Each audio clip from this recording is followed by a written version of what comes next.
It's nothing better than this right here. When the wind whispers in Cuthand, it seems nature stops to listen. Nothing interrupts that God-sent silence except Eddie Belcher. This to me is heaven. I don't know what everybody else, to me it's heaven. So Paradise is about 700 acres, 20 miles north of Mount Pleasant, all under a calm canopy. The quietness, the tranquility, the things you see. Eddie would tell you he's living his afterlife on the land his family bought a century ago. He'll pass it down to his 6 grandchildren. This here is my great-grandfather's old house. One property in one family for 7 generations. But its heirs bear a burden. Everybody's getting old, and this thing wears on you, man. It wears on me, and I know it wore on my daddy. I think about this thing every day. Since the 1950s, state leaders have debated damming up the Sulphur River to form a lake, the Marvin Nichols Reservoir. Pipes would carry its water to booming DFW, where soon there may not be enough to quench demand. Texas is, a growing state and it needs more water. Unfortunately, we're running out of that. For years, Kevin Ward led the committee in charge of finding water for the Metroplex, a group that's recommended Marvin Nichols construction. Their analysts project shortages beginning in 2030 if current supply is not boosted. You're going to see water rates go up. You're going to see reductions of use. You'll probably see restrictions on landscaping. The problem worsens with time.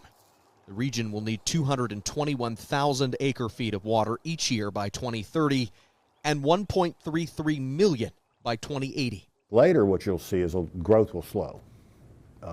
Jobs will dry up. You won't have people wanting to move here. You'll see business relocations. You'll see things that you really don't want to see. Marvin Nichols would not close the gap on its own, but it'd provide enough water for about 3 million people in DFW, or 23% of projected demand. But people live in East Texas, too. Everything in my family will be underwater. The project would flood almost 70,000 acres, and the state would claim another 130,000 to offset its environmental impact. No one knows exactly which farms or ranches would be taken for preservation. Where's my family going to go? Where's my community, my friends? It's not only me. It's going to break the whole community up. That community works in warehouses like this one. You're always going to need wood. Brett Lowry manages the Ward Timber Sawmill in Linden. The biggest logs become railroad ties, smaller planks are treated and used for shipping pallets, and the scraps become diapers. Everything we do here affects so many other industries around here. Our biggest concern is the loss of raw materials for the sawmill. Their hardwood comes from the Sulphur River Basin. Flooding those forests leaves little land for the local timber industry to replant what it cuts down. Sawmills in northeast Texas could not easily replenish their own supply, so they'd need to buy wood from other regions. I think anybody that believes in private property rights, protection of the environment, not robbing the poor to pay the rich, I don't think they would be for this project. Jim Thompson is Ward Timber's attorney and leads the committee in charge of northeast Texas's water supply.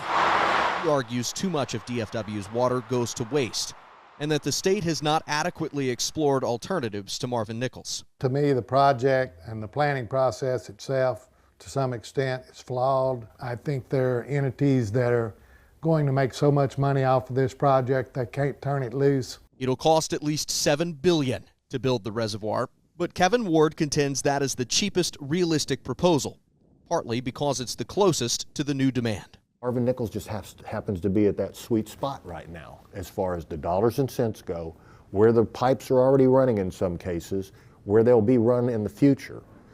Marvin Nichols is there. We're certainly willing to work as far as additional water resources that we have available, but not this project, not one so damaging to our area. Not to exceed 5 minutes. The two sides will have to come to some agreement before the State Water Board drafts its next 5-year plan this fall. The debate will almost certainly reach the state legislature. This will be resolved in one way or another. Will someone come riding in a white horse with another solution to where you don't have to do this? It could happen. Come on! It's just about everyone's prayer. Come on! You want some? Huh? Though few have begged for divine intervention more than the ones who believe they're already in heaven. Come on! God ain't making no more land. But let us live our life. And we'll try our best to help you any way we can, but don't take our homes. That would bring a kind of silence that he can't stand. In Cuthand, I'm Matt Houston.